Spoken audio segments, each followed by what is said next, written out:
Have you ever read a Pickleball magazine? It's chock full of information. I'm going to go through the latest edition of Pickleball Magazine from September, October 2025 and show you what I mean. In this month's Pickleball Magazine, the top cities and states for pickleball lovers.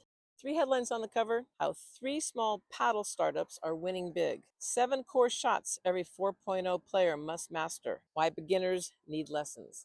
That's a good one. All right, let's go to page 1 here. First thing we find are ads. Paris Todd. She's got a new Franklin pickleball paddle. Comes from tennis, doing well.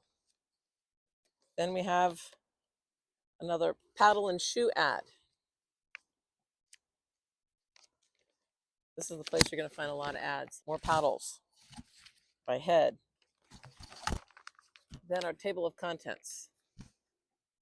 We have a few features. Again, the top cities and states fueling the craze. Can you name 10 places that pickleball might be growing? Let's go straight to that article. See if we agree with this. The top 10 states, from high to low. Florida, 1,156 facilities, 5,667 total courts. They say it's often called the pickleball capital of the world. Have you played in Florida? California, 1,153 facilities, 5,475 courts. The Golden State is close to Florida. Texas, New York, Ohio, Illinois, North Carolina, Michigan, Pennsylvania, and Virginia. That rounds out the top 10. In Virginia, there's 458 facilities and 1,718 courts. That's a lot of pickleball players. This article is worth a glance. And then they cover the top cities. Top 10 cities. Houston, 59 facilities. New York, 58 facilities. I wouldn't have picked Houston. It's in the Sun Belt, though.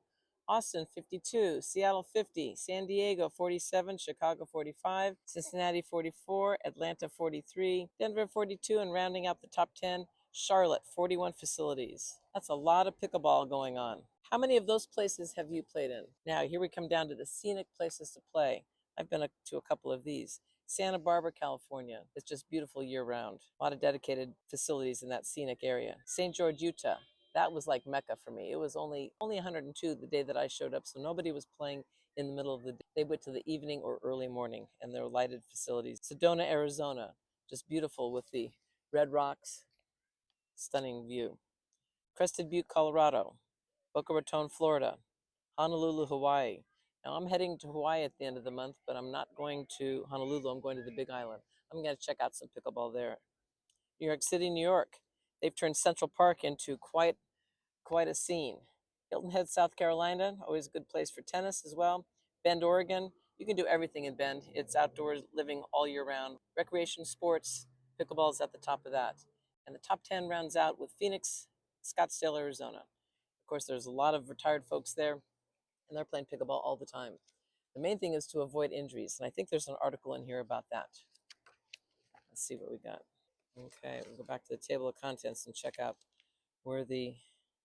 Here's a department in the Pickleball Magazine. Ask the Pickleball Doctor. What is the most common injury in pickleball and how can I avoid it? Full color glossy magazine here. This is a great magazine to get. Lots of good things to learn about. What is the #1 injury? What do you think? Well, I say it's ankles and sprains. A lot of acute injuries. I think the reasons that they suggest can be including footwear, improper footwear, using running shoes instead of court shoes, warming up properly. That would include using a dynamic warm-up so that your body is moving around, running, skipping, hopping, something like that before you start. Just even swinging your arms and doing a little bit of a skipping step works great. Off-court training. Any sport that you do, you're going to get fit for that sport. But cross-training can also prevent injuries because you're going to build strength in other body parts and the muscles. If you're not sure where to start, just start slowly. Start with somebody who's experienced so they can hit the ball to you. That's what I would recommend. Of course, there's the big ad for Level Up camps. I have a number of friends that attended. They're always popular. Oh, here's a good one, an instruction. The 7 core shots that every 4.0 must master. The serve sets the tone. The return takes control early. The third shot drop, the game's turning point. The drive. If you can get smart targeted aggression, know when to hit the drive, you're going to be a lot more consistent. The dink, to control the pace and create opportunity. Have them hit the ball up if you keep the ball low on the other side. Fast hands to dominate the kitchen. When you watch the pros on YouTube or when they show it on regular TV, it's amazing how quick their reflexes are. But everything's always out in front. There's not a big backswing when they're exchanging from kitchen line to kitchen line. The reset, the calm in the chaos. Using the light grip to absorb the pace that's coming at you, and you'll be able to reset almost every single drive. There are a number of drills that go along with those tips in here. Again, another ad for the Caribbean pickleball. That looks great. So many things in this magazine. Oh, we get to a paddle article. How 3 small paddle startups are winning big. I haven't heard of these particular brands yet because they're startups. I like the name of this one, the Honolulu Pickleball Company. I think they must have something for everybody out there in Hawaii. PlayTime schedule. This is a great ad for a great product. If you want to locate what's going on at different court locations, you can, and you can schedule if you're a member, or at least say that I'm going to be showing up for a particular event. This is a great, great handy app that you can use on your mobile device.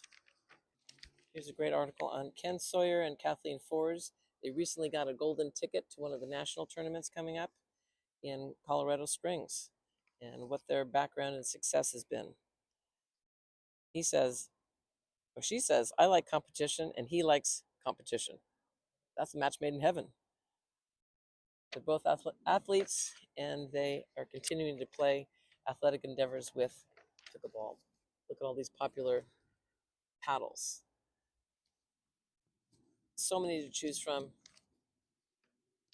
I always like when Alyce Tim makes a point. She was a former all-time great in tennis, and she gives some instruction on how to play single styles and steady pusher, the net rusher, the banger, the shot maker.